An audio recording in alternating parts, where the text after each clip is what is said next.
નમસ્કાર વિદ્યાર્થી મિત્રો, હું છું ઝાલા જયેન્દ્ર અને તમે જોઈ રહ્યા છો ગુજરાતી એજ્યુકેશન. વિદ્યાર્થી મિત્રો, આજે હું તમને ધોરણ 7 વિષય ઇંગ્લિશ પૂરક મૂલ્યાંકન 1 2023 અને 24નું પ્રશ્નપત્ર સમજાવી રહ્યું છું. વિદ્યાર્થી મિત્રો, તો જોઈએ પ્રશ્ન 1 એ. વિદ્યાર્થી મિત્રો, એની અંદર પેરેગ્રાફ આપેલો છે. પેરેગ્રાફ તમારે 6 માર્કનો રહેશે અને તમારે એ વાંચન કરીને નીચે જે પ્રશ્નો આપ્યા છે એના આન્સર તમારે આપવાના રહેશે. તમે જોઈ શકો છો પ્રશ્ન અને આન્સર.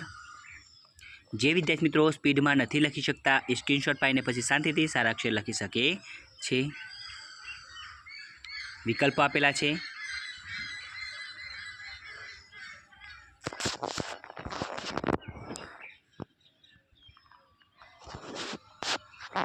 બી, એની અંદર ટ્રુ અને ફોલ્સ આપેલા છે. તમે જોઈ શકો છો ટ્રુ અને ફોલ્સ 4 માર્કના છે.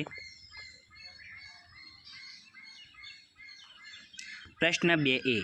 એની અંદર પણ પેરેગ્રાફ આપેલો છે. આ પેરેગ્રાફ પણ તમારે 6 માર્કનો રહેશે. વિદ્યાર્થી મિત્રો, એ પણ તમારે વાંચન કરવાનું છે. પછી નીચે જે પ્રશ્નો આપ્યા છે એના આન્સર તમારે આપવાના રહેશે. આન્સર મેં અહીંયા દર્શાવી દીધેલા છે.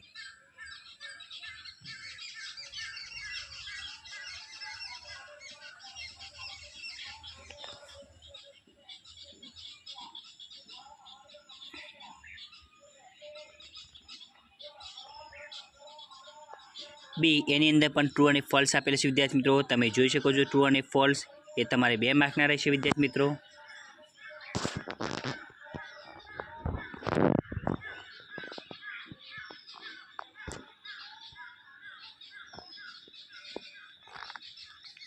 સી, એની અંદર વર્ડ કોણ બોલે છે એ તમારે દર્શાવવાનું છે. એ તમારે 2 માર્કનું રહેશે. વિદ્યાર્થી મિત્રો, પ્રશ્ન 3 એ. એની અંદર યસ એન્ડ નો એ લખવાનું છે તમારે. એ તમારે 8 માર્કનું રહેશે. વિદ્યાર્થી મિત્રો, તમે જોઈ શકો છો એક્ઝામ્પલ આપેલું છે એ પ્રમાણે તમારે કરવાનું રહેશે. ફરીથી જણાવી દઉં, જે વિદ્યાર્થી મિત્રો સ્પીડમાં નથી લખી શકતા એ સ્ક્રીનશોટ પાડીને પછી શાંતિથી સારા અક્ષર લખી શકે છે.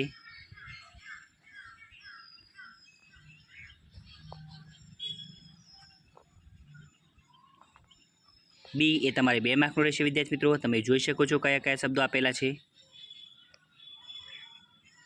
પ્રશ્ન 4 એ. એની અંદર વિદ્યાર્થી મિત્રો સેન્ટેન્સ આપેલા છે. એક્ઝામ્પલ તમે જોઈ શકો છો એ પ્રમાણે તમારે કરવાનું રહેશે. અને પ્રશ્ન 4 એ છે તમારે 4 માર્કનું રહેશે.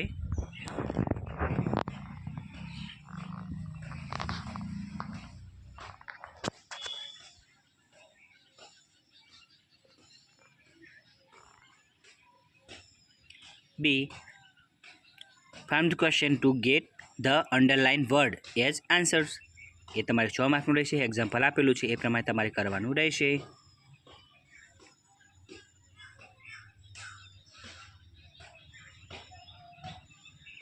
તો વિદ્યાર્થી મિત્રો, તમને અમારે આ વિડીયો પસંદ આવ્યો હોય તો વિડીયોને લાઇક કરો, કમેન્ટ કરો, શેર કરો અને સબસ્ક્રાઈબ જરૂર કરો. ધન્યવાદ.